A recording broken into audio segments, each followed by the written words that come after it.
John MacCallum and Einbond are both situated here. Teoma is also here. Teoma is a dancer. Teoma, do you want to come up and join us for a moment? Please come up and join us. I know that you're not giving the presentation. John is going to give the presentation, but you're going to be part of this. But I just wanted to say the interesting thing, I'm going to spoil the ending. I'm going to give away the show a little bit. We have a project in which the dancer controls the music. And I think that's a really fascinating turn on what music and technology can do to the performance arts. Can I just get you just to introduce John and get you to say why you want dancing to create music and control music? Sure, and I will also present with him about our collaborative project and a little bit about my ongoing work. But we've come together in this piece. It's a project that integrates dancers and music as well as live electronics with the use of heart rate sensors. So the tempo for each musician will be determined in real time using ECG devices on the dancers. And it creates a very dynamic live negotiation between these mediums, which isn't only a one-way control, but really a complex mapping. Fantastic. Well, I'll get you guys to tell us all about it. Teoma and John, thank you.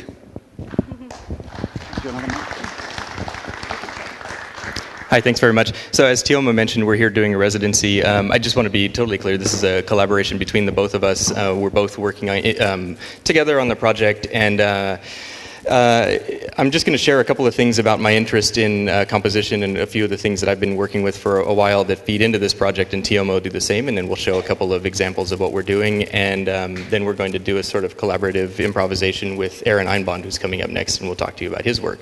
So I've been interested for a long time as a composer in what I would say is poly-temporal music. So this is music where each person on stage is playing in a different tempo that's smoothly varying over time, independent of the other players. So one of the first pieces that I started with was a piece for percussion trio, where each of the tempos evolved according to this plot here. So they all begin together, and after about a minute, all of them begin to speed up or slow down independent of one another, and they remain each in their own tempos over time, changing independent of one another. But the interesting feature about this piece in my mind is that you can imagine that this original tempo that began the piece, that they all began with together, is running as like a sort of ghost in the background that's constantly present throughout the piece, even though no one is actually ever playing in it for the rest of the piece.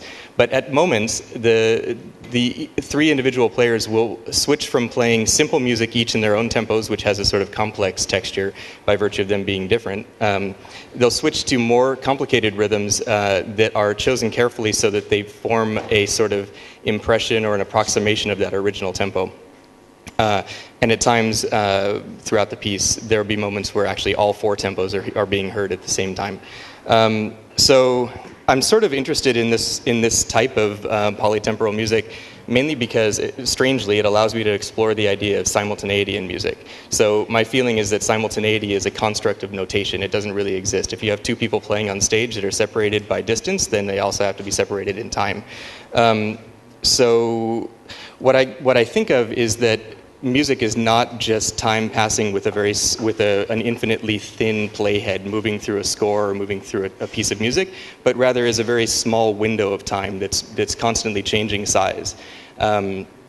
And what I'm interested in is sort of trying to open that window up and understand what the music inside of that window is. The window is typically so small we don't notice it unless it becomes big enough that we can say, oh, these people aren't playing together. This is a bad performance. Right? So I'm interested in opening this thing up to understand what happens when that window is large enough that the music inside of it becomes form and becomes musical material. So here's just a page or two of the score that I was talking about. You can see the moments where everybody's playing eighth notes. Each of their tempos is different, and the result is sort of cacophonous. A little bit later at the top line and sort of leading into the bottom line, you have more complex rhythms that when they interlock, they form this sort of virtual music in a fourth tempo. And here's an example where actually all four tempos are being played at the same time. The stems down represent the music in the individual tempos, whereas stems up interlock to form this fourth line. Okay, so that's a little background about my interest in music and composition, and I'll turn it over to Teoma, who will talk a little bit about her work with dance and media, and then we'll talk a bit about our project here at IRCAM, which draws on both of these things.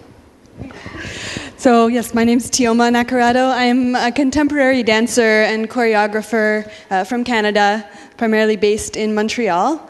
And my choreography for stage and screen integrates movement with responsive video, audio, and now biosensor technologies to explore vulnerability and intimacy in live and virtual interactions. I'm really curious about myriad ways that we read and write meaning in bodies, be it through immediate phenomenological perception with our senses, or ways in which this process is becoming increasingly mediated by technologies for stage, for medicine, or in social media. Something that is really interesting to me in my work and in the project that we're going to share with you today is the intervention of technology, both in creative process and in performance, to transform or to heighten the kinesthetic awareness of the performer themselves, and also potential for empathy or exchange between performers and audience. I'm also curious about tension between the internal state or internal experience and biological processes of a performer versus external expression in through movements or through media. So those are some key themes that have run through my work over time that we'll discuss more deeply in our collaboration here. Yeah. These are images from past projects that I've done over about 5 or 10 years. We didn't quite get to some of the images that are involving technology that are more relevant for our for this work. So I'll just sort of skip through a couple of these quickly.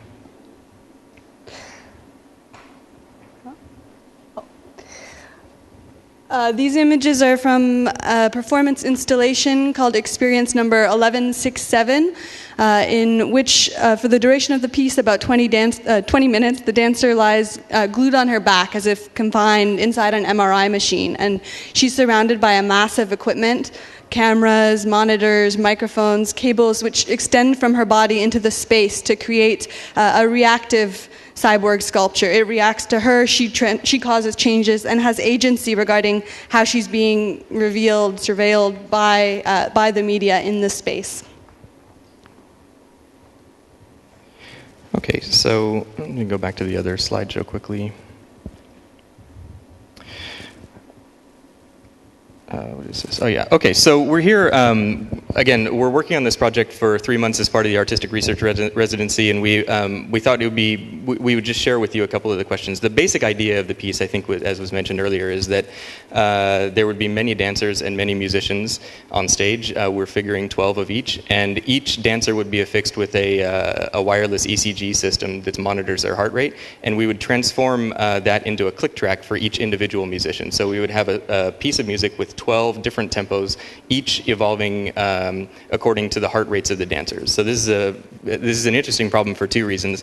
Well, for a number of reasons. Compositionally, it's a huge problem to understand the ways in which the performance will change over time, and the ways in which different performers will cause the piece to change differently.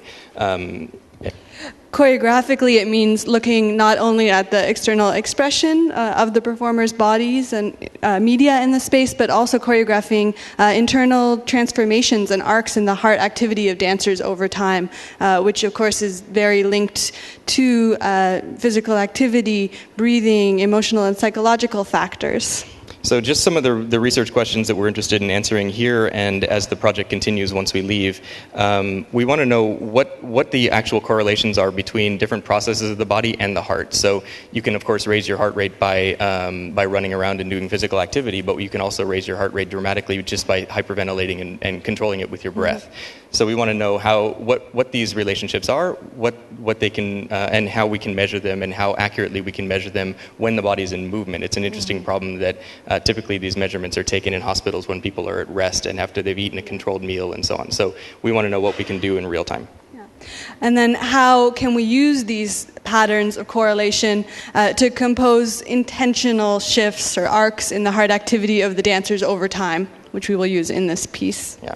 So if you can imagine constructing a score for a performance like this, once the performance begins, the thing that's being played has a very complicated relationship to the score that was constructed. So as soon as time begins, no one has the same tempo that was prescribed in the score anymore because it's linked to an internal bodily process. So all of the parts begin to slide apart, and we now no longer have the score as a reference to understand what's going on in real time. So we're interested in all of the different relationships of time that are going on. We're interested in prescriptive time, we're interested in the time that occurs in performance, and we're interested in the ways in which the dancers feel time and understand the passage of time in the performance. Our final question is, to what extent does the existence of a feedback loop between the performers and media, whether it's real or perceived, impact the experience of the performer and the experience of observers in the piece? So just very briefly, we'll show you a couple of quick slides that point to the kind of way that we're going about this research. This is a sort of complicated graph. The pink line here, the one that kind of dominates the graph, is a graph of that represents her respiration. So she was wearing a respiration sensor that tracks the displacement of her chest as she's breathing, and she went through a number of breathing exercises. Forget about the blue line. The red line down below. Oops, my mouse is here. The lowest red line that's varying over time, this is her heart rate as we're measuring it as the experiment is going along. So she began with normal breathing. Fast, deep breathing or panting caused her heart rate to rise dramatically from a rest of about 60, 65, 70 over the course of about 30 seconds up to about 100 beats per minute. So this is actually, musically speaking, this is a huge change in heart rate.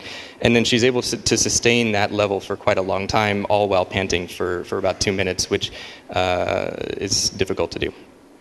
At the end of this 2 minutes, she held her breath for as long as possible, and the really fascinating thing from a performative standpoint is that her heart rate drops very quickly back down to rest. So this isn't what happens, for example, if you're physically exhausted, your heart rate takes a long time to come back down to rest. But in the case where you've raised it artificially through something other than physical exertion, we can see the heart rate drop quite quickly. So this is one of the ways that we're interested in again, trying to find ways that we can affect change in the heart rate beyond just simply physical exertion. And the chart that you saw there of the breathing structure lasted about 20 minutes, and we explored that lying down, sitting up, also with movement during breath as a tactic to transform the heart rate. So let's take a look at also our next experiment, which was a movement improvisation in which my goal was initially to sustain my heart rate around 80 beats per minute while in motion, then to raise my heart rate up to 180 beats per minute over the course of a minute and a half, and then descend again to a resting rate. Doing this with movement, with breath. As we continue, we're interested in a layering of tactics. Can I be doing fast breathing but have a very calm mental state to lower my heart rate? Can I be moving extremely quickly but maintain a slow inhale or exhale? So we want to understand contradictions in these complex relationships to achieve a goal like this model here. Right, and so this is one of the most interesting aspects of the research, in my opinion, is this idea of understanding how close can people actually get to a model, and how much do we change? In what ways do we have to change these models to adapt to different body types, and in what ways can we learn to communicate with performers in order to get them to achieve something reasonably similar to a model? So these are the things that we're working on currently. And of course, there's a lot of variability and uncertainty in a human body as opposed to using a metronome to create these tempo curves, and we're very interested and excited specifically in that tension. That's it. Okay, so that's just a brief example of our project. If you're interested or want more information, please feel free to contact us, and we'll turn it over to Aaron Einbond, who's going to present his work on audio mosaicing. Hey, thank you, John and Teoma. They'll be back. So I'm Aaron, and let's see.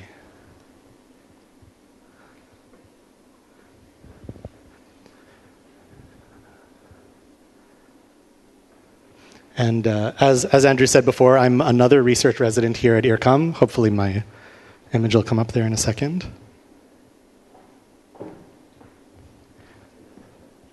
Yeah. So my project, I'm calling for tonight Creative Audio Mosaicing with Cat Art. You'll be hearing more about Cat Art from its developer, Demo Schwartz, who I'm working with on the project here later in the weekend. So a little bit the other way around, I'm going to show you some sort of creative applications.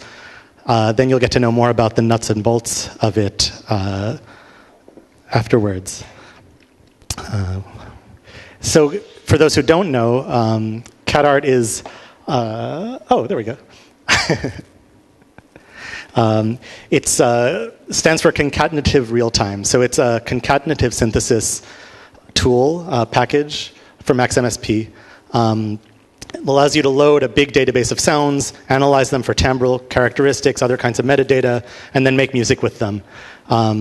So I'll be performing with John and Teoma later using that, but I want to show you in the meanwhile some of the other ways that I think about it. I'm primarily a composer, so I'm here to work with wonderful developers like Demo to make exciting things together. Oh no. Oh dear.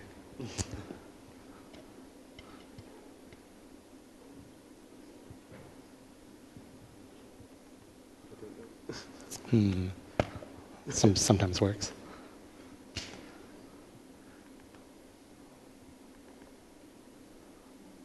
We might want to plug the video back.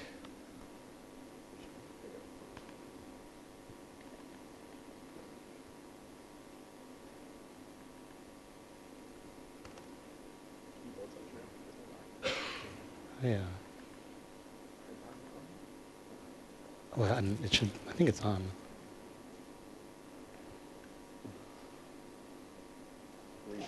Just one moment. Okay, let's try that again.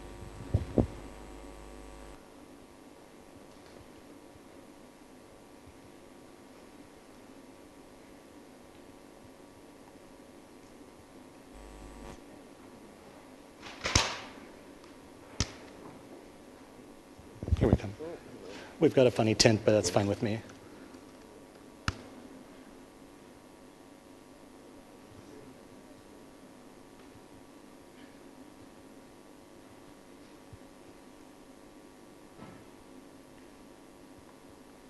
All right.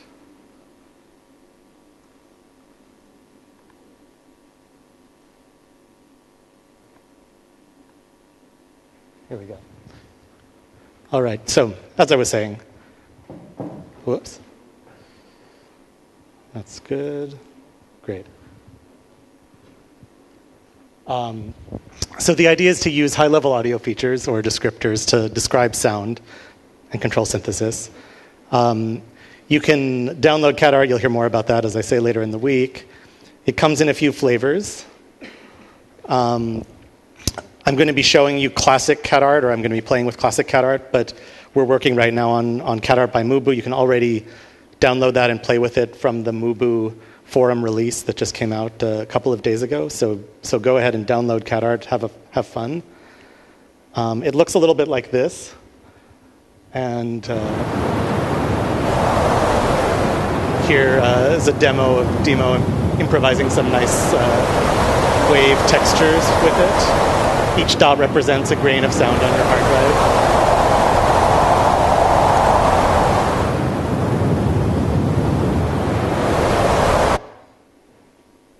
So what I've been doing with it, a little bit different. I write a lot of score-based music, and back I was working here at IRCAM a few years ago. I did a few pieces where I was doing what I call corpus-based transcription, or you could also think of it as audio mosaicing. So imagine you take a sample like some rain.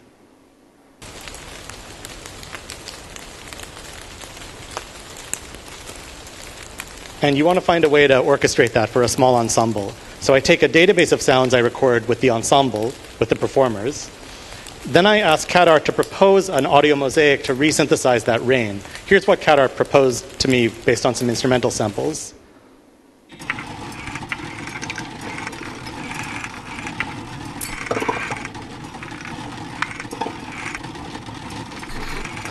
And then I write that down in a score, give it to some live performers, and ask them to play it.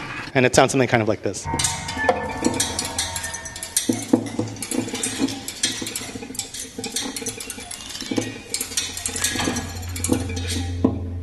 So you wouldn't mistake that for rain, but I'm hoping it contains some of the timbral characteristics, some of the texture, some of the form of the rain. Here's another example. It's a glacier, not recorded by me, unfortunately, but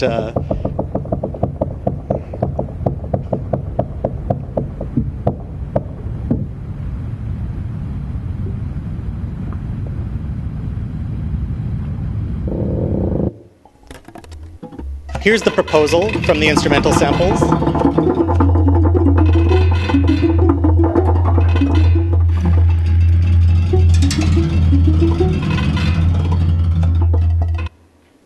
Notated in a score, that part takes the longest, and ask the ensemble to play it.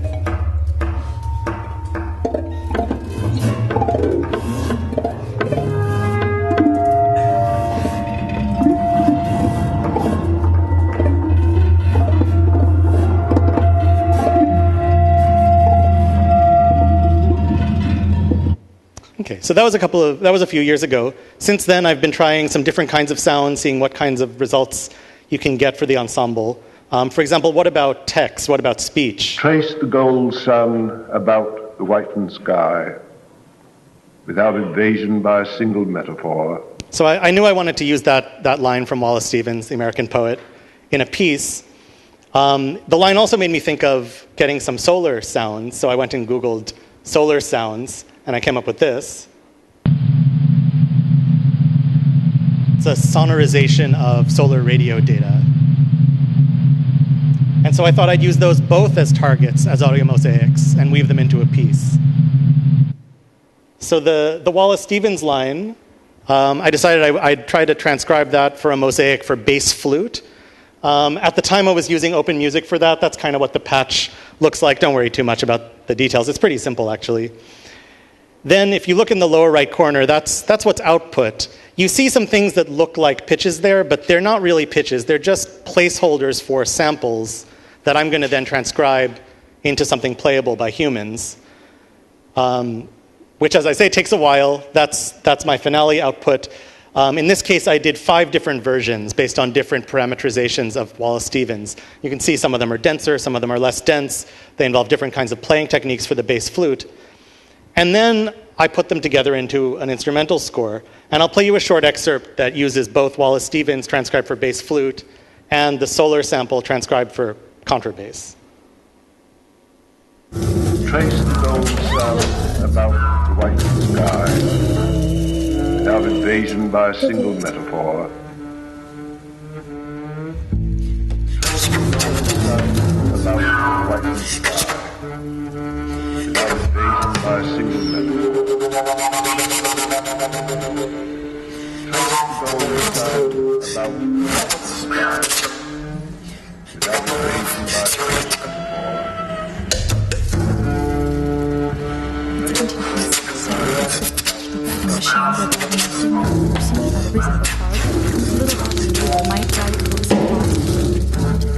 Mathematics and theology without the least assistance in genius for studying the first project to shorten discourse that policy flows into one and leaving out lived evidence to discuss the reality of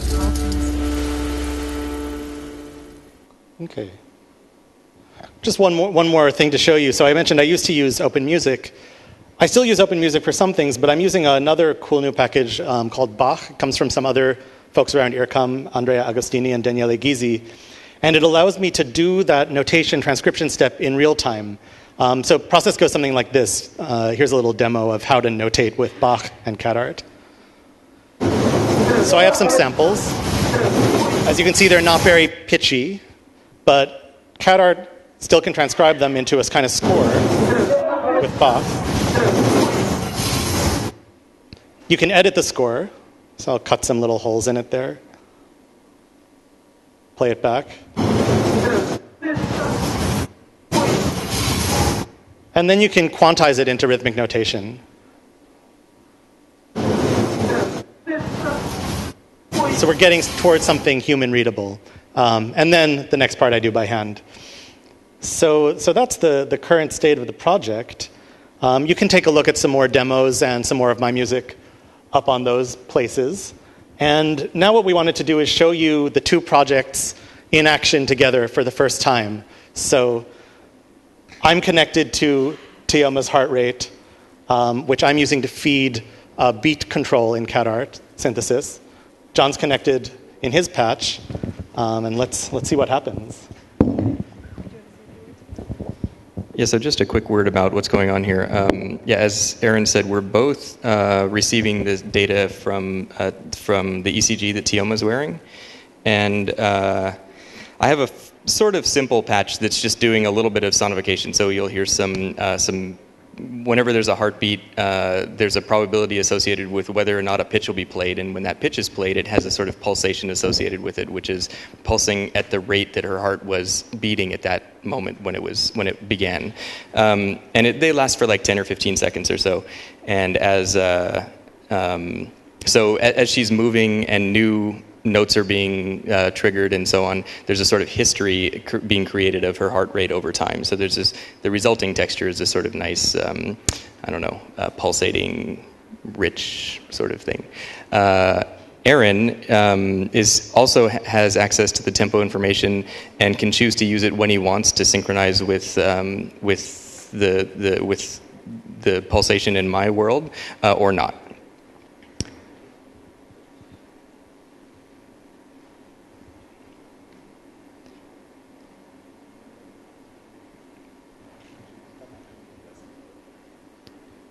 Oh yeah, great. Okay, so we'll begin in just 1 second.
Amazing stuff.